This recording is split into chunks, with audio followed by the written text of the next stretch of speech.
Hello my friends and welcome to this new episode of self-development, and the topic of today's video is going to be how to find your meaning, your purpose. Today we're going to analyze the wisdom of Viktor Frankl, a very famous psychiatrist and author, and we will also do the highlights of one of his books, Man's Search for Meaning. For your information, this book is considered as very influential and a must-read by many people. Let's dive in. Before getting started, please hit the subscribe button down there and activate the notification bell to never miss a new video and increase your wealth of mind every single week. Also, make sure to watch up until the end to find out how you can discover your purpose. Viktor Frankl was an Austrian psychiatrist and an author, but most important of all, he was the creator of Logotherapy. Logotherapy is a therapy that uses meaning to heal its patients and is regarded to be the third school of thought in psychology. There are two other schools of thought regarding psychology that appeared before Logotherapy. The first one was created by Sigmund Freud, who stated that human beings are always pursuing pleasure, that whatever we do it to gain pleasure. A little bit later came a man called Alfred Adler, who said that no, what Sigmund Freud said is inaccurate. Whatever we do it to gain power. Human beings are always pursuing power. And then again, a little bit later, came Viktor Frankl, who said, no, human beings are always pursuing meaning. Hence, the title of his book, Man's Search for Meaning. But that introduction would not be complete if I did not mention that Viktor Frankl had a very special life path. As a Jewish living in Austria during the Second World War, he was made a prisoner and then sent to the infamous concentration camp Auschwitz. Being taken a prisoner in Auschwitz and then later on in Dachau had a significant impact on his life, of course, but it also had a significant impact on his philosophy and his beliefs regarding psychology. During his days in both concentration camps and surviving the horrible Holocaust, he noticed something interesting. He observed that all those who survived those terrible conditions had something in common. They all kept hope. And they all kept hope because they had something to realize in the future, after the concentration camp. Whether that was building a house, writing a book, making a piece of art, raising children, or whatever. And in this video, we're going to see how you can use the same ability to overcome challenges and find a purpose. As you're already used to it, I will start by busting a myth. And that myth is that finding a purpose, finding a meaning to life depends on your circumstances.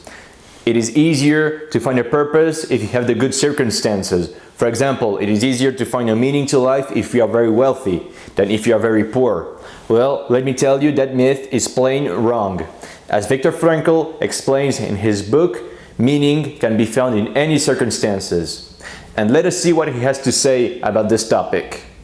Lesson one could learn in Auschwitz and in other concentration camps in the final analysis was those who were oriented toward a meaning to be fulfilled by them in the future were most likely to survive. And this has been confirmed afterwards by American Navy and Army psychiatrists in Japanese prisoner of war camps, in North Korean prisoner of war camps, recently in North Vietnamese prisoner of war camps.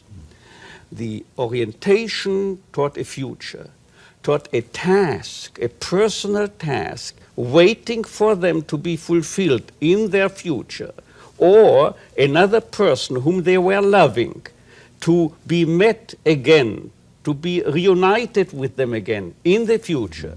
This was what was decisively upholding these people.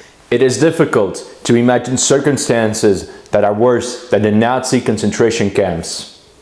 But despite this fact, many people there could find a meaning and a purpose. I use meaning and purpose as synonyms. And even Viktor Frankl himself, when he arrived to the Auschwitz concentration camp, he decided that 1, he was going to survive no matter what, 2, he was going to help people there as a doctor, and 3, that he was going to learn something from this experience, no matter how horrible it was.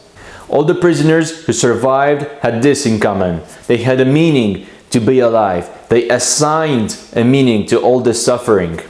Viktor Frankl himself had a lot of motivations to keep alive.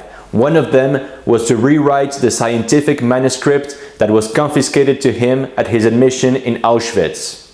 On the other hand, all those who had lost meaning or did not have a big meaning to keep alive stopped giving the effort to keep alive, and they died soon after or were sent to the gas chambers. As you can see, if you can find a meaning to your life in a concentration camp, it is certainly very easy to find a meaning to your life as a free person living in the safe and comfortable conditions of the 21st century, right? But then, why is depression and other mental illnesses so commonplace in the rich Western societies nowadays? Well, another very famous author called Sadhguru observed that people living in rich countries struggle much more to find a purpose than people in poor countries. And he said those very famous words: "A man with an empty stomach has only one problem. A man with a full stomach has hundreds of problems." All of this goes to show you that finding a meaning to life and a purpose has nothing to do with circumstances. And now you might say, but wait a minute, societies already had a full stomach a long time ago, but they did not struggle that much with meaninglessness or despair and depression. How is that possible? Well, part of the answer is that a couple of decades ago, a long time ago, we had traditions and religion that helped enormously to find a meaning to our lives. It doesn't matter what you think about those institutions, if they are good or bad. The thing is, they certainly helped a lot of people to find a meaning to their lives. But in today's Western societies, religions and traditions are almost completely gone. And Viktor Frankl says that is the main reason why so many people struggle nowadays to find a purpose and a meaning to their lives. And when you lose your purpose and your meaning, you lose hope. And when you lose hope, you're just exactly like the prisoners in Auschwitz. You enter into a state of apathy that ultimately leads you to a premature death. Viktor Frankl calls this specific state of despair existential vacuum. And when you enter into the state of existential vacuum, in the most extreme cases, you will commit suicide. But in most cases, you will commit slow suicide by either drug abuse, alcoholism, overeating, tobacco, etc. On the other hand, if you have a meaning, if you have a purpose, you cannot be affected in any shape or form by existential vacuum. And when you don't have existential vacuum, you will naturally take care of your body and have good habits. If we had less existential vacuum in today's society, we would have much less alcoholism, drug abuse, tobacco use, etc. So I think you got the importance of having a meaning and having a purpose. But then you might ask, how do I do to get a meaning and a purpose into my life? Should I run back to religions and traditions? Well, not necessarily. If you do not believe in those institutions, you don't need them to find a meaning to your life. Viktor Frankl observed that there are 3 channels to having a meaning in your life. According to Viktor Frankl, the first channel to a meaningful life is by contributing to the world. It is your answer when you ask the question, what am I doing for this world? Practically speaking, it can be through a job, a business, an artwork, a service you give out to the people, or whatever. In a way, you contribute to the world in a way or another. An interesting example in the book Man's Search for Meaning is when a young and unemployed man consulted Viktor Frankl for counseling. The young man was of course very concerned about his income, or lack thereof I should say, but he was also very concerned by his status as an unemployed. And Viktor Frankl advised him to do some unpaid work at the library by helping out the staff at the library. And that's what the young man did. And a few weeks later, when the man returned to Viktor Frankl's office, he said he was feeling much better because he had the feeling of contributing to the society in a way or another. And in that particular case, via this job at the library. The second channel to a meaningful life is what you receive from the world. It is the answer you give when you ask the question, what do I receive from the world? Practically speaking, it can be through love, friendship, hobbies, and other little pleasures of life.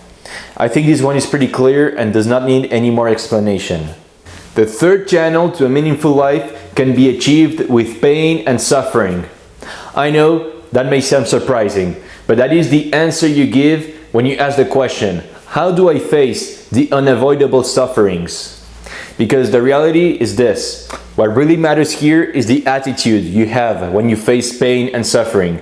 That is, in a certain way, unavoidable, because the reality is, shit happens. If you already watched other videos of mine, you already know how to face suffering and pain, and you already know how to fulfill this third channel to a meaningful life. Because I already showed you how to have an empowering attitude facing pain and suffering, with empowering questions such as, what is good about this? What can I learn about this? And empowering beliefs such as, everything happens for a good reason. Everything happens for a good reason and serves me. Viktor Frankl gives an interesting example in his book. He had a patient once who had a diving accident, and he was then paralyzed from the neck down. And this patient said, this diving accident broke my neck, but it didn't break me, because I assigned a meaning to this tragic event. I assigned a meaning to this pain and suffering. Because from now on, I decided I was going to help all the people that are also paralyzed to overcome their pain and adapt their lives. Suffering is much more bearable when you assign a meaning to it.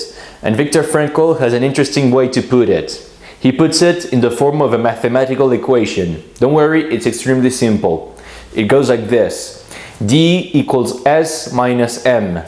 That is, despair is equals suffering without meaning. That is, suffering when you lack the good attitude to face it. That is, with empowering questions and beliefs. On the other hand, suffering plus meaning equals achievement, or S plus M equals A. And that is when you are very proud to have faced pain and suffering in a very empowering way and having overcome it and having learned something from it. So there you go. The three channels to a meaningful life is number 1, contributing to this world, number 2, receiving from this world, and number 3, facing suffering and pain with an empowering attitude. And when you understand the three channels to a meaningful life, you actually find out something interesting. The way you satisfy those three channels are actually your values. Values are exactly this. How you do, practically speaking, to satisfy those three channels. I already talked about values in an older video, but let me give you a quick recap. We can put values in two categories. First, end values, so those are the big values that you want to accomplish, for example, joyfulness, happiness, integrity, honesty, etc. And then come the mean values, how you do to achieve and satisfy those end values, for example, having a good job, earning money, being a very honest person by, I don't know, giving out to charity, etc. And now I want to talk about how you organize those values. What is the hierarchy you assign to those values? There are mainly two ways to assign a hierarchy to values: the pyramid and parallels. When you organize your values like a pyramid, you have your super value at the top of it, and then values that are less and less and less important. And that is extremely dangerous, because when the value that is at the top is gone for a reason or another, maybe you achieved it or it lost its relevance, it's very dangerous, because you risk to fall into existential vacuum, the thing I mentioned before. A good example of this is the astronaut Buzz Aldrin. On top of his pyramid of values was going to the moon, being a hero, and so on. And when he finally achieved that value, well, it didn't exist anymore. That value was satisfied. And that was extremely dangerous, because he fell into existential vacuum and into alcoholism and a lot of trouble. For a quick refresh, watch this video. The second way to organize your values is through parallels. On top of it, you have your super values, but you don't have only one, unlike the pyramid. You have maybe 3 or 4, and then you have another level of hierarchy where you have, again, 3 or 4 values, and so on and so forth. and that is much less dangerous than the pyramid, because on the top layer, with your super values, if one of them is achieved or doesn't exist anymore for a reason or another, maybe you have 2 or 3 other super values you can rely on, and you avoid a lot the danger and the risk of falling into existential vacuum when you organize your values through parallels. And that is exactly what you should do when one of your super values goes away. You have to keep moving and find another one. As Einstein once famously said, life is like riding a bicycle. If you don't move forward, you fall down. I would like to conclude this video with one last observation of Viktor Frankl. And that observation is called hyperintention. Hyperintention happens when you want something way too much. You want it way too badly, and as a consequence, you don't get it. The typical example of this, and I think everybody can relate to it, is when you want to sleep. You know you have something very important in the morning, so you know you need a good night of sleep, and then you say, I have to sleep, I have to sleep, I have to sleep, and as a consequence, you don't sleep at all. That is hyperintention at its peak. And Viktor Frankl applies this concept of hyperintention to happiness. If you chase happiness too much, you will never get happiness. And as a conclusion, the happiness will come through a meaningful life that you use by using the 3 channels to a meaningful life that you satisfy with your values. And if you apply those concepts, well, happiness will ensue as a byproduct. That's it for this video about Viktor Frankl. As always, I hope you enjoyed this video and learned something from it. If there is a topic you want me to cover in a future video, you can shoot me an email to the address that is in the description below. And I will see you very soon for the next video. In the meantime, take care.